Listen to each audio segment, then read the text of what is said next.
Pokemon turns 30 tomorrow. My little sister also turns 30 tomorrow, but this video isn't about her. Pokemon, the highest grossing franchise, has been around for 30 years. Pokemania was real back in 1998. One minute I was watching Ash get electrocuted by Pikachu, wondering to myself, how is he still alive?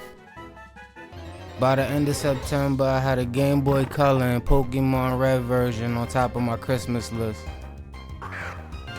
I could still feel the heartache of opening Pokemon Blue version and hearing my mom say, the guy in the store said it's the same game. In typical US fashion, store owners seen that Red version was more popular, so they charged more money for it. Nonetheless, I fell in love with my copy of Pokemon Blue version, and of course my first Pokemon I picked was Charmander. Until I couldn't get past Brock's Onix and cried way too much, and then reset the game and picked Squirtle to have a much easier time. I like Squirtle more anyway. Squirtle was a whole gang leader. I've had the multiple hour gameplays where you finish up, cut the Game Boy off, and then instantly say, oh, I forgot to save. Ah, the good times. I heard about the Mew being under the truck while I was playing on the basketball court. I wasn't playing basketball or anything, it was just like 5 of us with Game Boy Colors playing Pokemon. Yeah, I had no choice but to believe him though, cause I was struggling with Lieutenant Surge and they was already training for the Elite Four. Good times. I have such deep appreciation for Pokemon.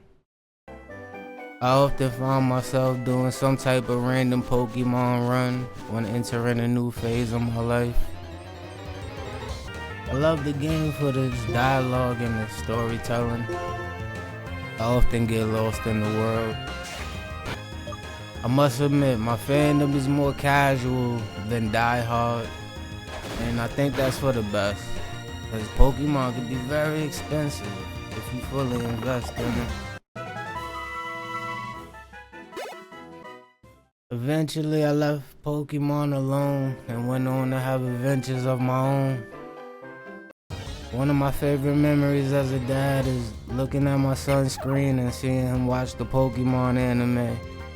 I asked him what he's watching as if I had no clue what it was, and then he starts to go on with random Pokemon facts and telling me about a bunch of Pokemon that I've never heard of.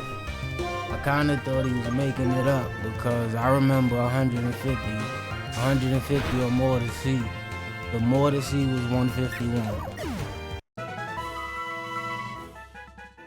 So after he's finishing telling me about Torchic, the best Pokemon ever apparently, I go to my bookshelf and get my navy blue book full of Gen 1 cards that I've managed to hold on to throughout my life.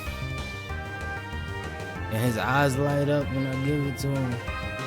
That day was like a passing of the torch, leaving childhood things for the children. Until something happened in 2020 that ends with 19 and made the world reset. So I reset and got back to things I used to love, including Pokemon. And with my little break that I took, I have a lot to catch up on. Apparently there's over 1,000 of them now. Yeah, so I'm still catching up on it. But thankfully now, I could get my Pokemon facts from my son. And that's one of the things we could bond over.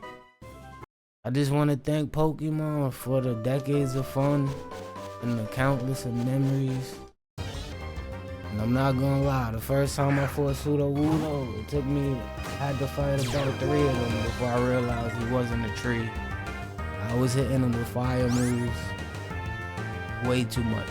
It took me way too long to realize.